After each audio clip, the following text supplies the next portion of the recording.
But there is another problem. There is another problem. It is a problem of family lineage. Amen. I saw someone ambaye ni kama mtu ambaye anaingizwa hospitali, na anapokuwa anaingizwa hospitali, hapo hospitali anapoingizwa, anaingizwa kama vile amepata changamoto ya nini? Ya mapafu. Sio umeelewa nini? Kwa sababu naona familia ambayo inatumia kitu kama yani addicted kwa ajili ya something like it. Are you hearing me? I saw mtu anafanya afu akawa anaambiwa don't do that kwa sababu gani? Unakaribia kupata nini? Kupata tatizo la nini? La mapafu. Then the angel of the Lord akanambia pray for this. Amen.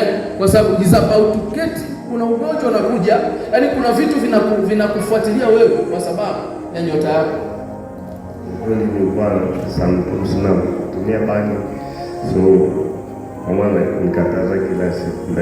Najaribu kuacha sasa hivi naona napunguza. I saw maonyo kuhusiana na vitu vinaitwa msuba. Hallelujah. The angel of the Lord akanambia now pray for this. Kwa sababu gani?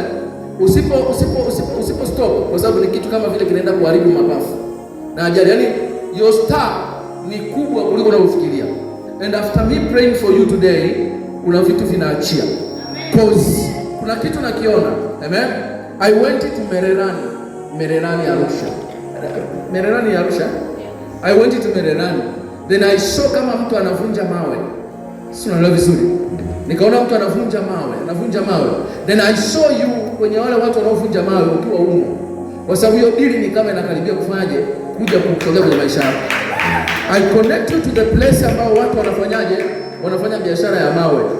And I saw you ukianza biashara ya mawe. Unaona mtu anavunja kama mawe. Are you with me? Anavunja mawe. Then anamuita huyu. Wanakuwa wako connected. Na marafiki zangu wawili wako Mererani. Una marafiki wako? Wawili wako Mererani ambao nilikuwa nafanya nao kazi. But kila siku wanani-inspire njoo Mererani, anambia mimi siwezi acha nipite. Wewe wale rafiki zako wanakaribia kupata mawe. Are you with me? Lakini wale rafiki zako wanakaribia kupata mawe, wanategemea nyota yako wewe. Tadei umefika tu, watachimba madini na watapata. Nenda kawatembelee. Ukienda kuwatembelea watachimba watapata. Sio, unaelewa? Maisha yako yatabadilika kuanzia pale.